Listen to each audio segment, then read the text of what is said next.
Hello brothers, అందరికి నమస్తే. మన సంచారి బైక్ కి ఇంజన్ బోల్ట్లు ఊడిపోయాయి. ఒకటి కాదు, రెండు కాదు, ఉన్న బోల్ట్ అన్ని ఊడిపోయినాయి. బండి క్యాజువల్ గా చూస్తుంటే పైన బోల్ట్ సడన్ గా ఊడిపోయినట్టు కనిపించింది. అదేందబ్బా అని చెక్ చేస్తుంటే దాని కింద ఉన్న ఇంకో బోల్ట్ కూడా ఊడిపోయింది. ఇంకా ఏమైనా ఊడిపోయినాయని చెక్ చేస్తుంటే సడన్ గా బ్రేక్ కనిపించింది. దాన్ని అటు ఇటు నొక్కి చూస్తే దానికున్న కాంబినేషన్ బోల్ట్ అయితే ఊడిపోయింది. అమ్మో, ఇదేదో తేడాగుందిరా నాయన అని బండి మొత్తం అటు ఇటు చెక్ చేస్తున్నా. స్టాండ్ దగ్గరకు వచ్చేసరికి అది కూడా లూజ్ అయిపోయింది.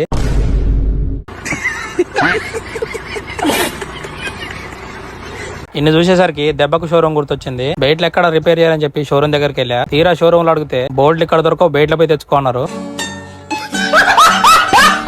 దీంతో పక్కనే ఉన్న ఆటోమొబైల్ షాప్ కు పోయి అడిగా. వాళ్ళు కూడా లేవుపో అన్నారు. దీంతో చేసేదేం లేక ఊర్లో ఉన్న షాపులన్నీ తిరిగా. ఫైనల్ గా ఐరన్ ఆర్బిట్ షాప్ లో ఈ బోల్ట్ అయితే దొరికాయి. వెంటనే మళ్ళీ షోరూమ్ కి రిటర్న్ అయ్యి మెకానిక్ అయితే చూపించా. ఓకే పర్లేదు వస్తాయని చెప్పాడు. దీంతో బండి దగ్గర కూర్చొని దగ్గరుండి రిపేర్ చేయించా. అప్పుడే అనిపించింది కొన్ని స్పేర్ పార్ట్స్ షోరూమ్ లే కాదు బయట హార్డ్వేర్ షాప్ లో కూడా దొరుకుతాయని. ఇలాంటి సిచ్యువేషన్ మీరు ఎప్పుడైనా ఫేస్ చేశారా బైక్ విషయంలో? ఒకసారి కామెంట్ చేయండి. ఫిట్ చేసేందుకు వాళ్ళు డబ్బులు ఏం అడగలేదు. నేనే కాంప్లిమెంటరీ కింద ఒక 100 రూపాయలు ఇచ్చొచ్చా. వీడియో నచ్చితే లైక్ చేయండి. ఉంటా మరి. నమస్తే, బై బై.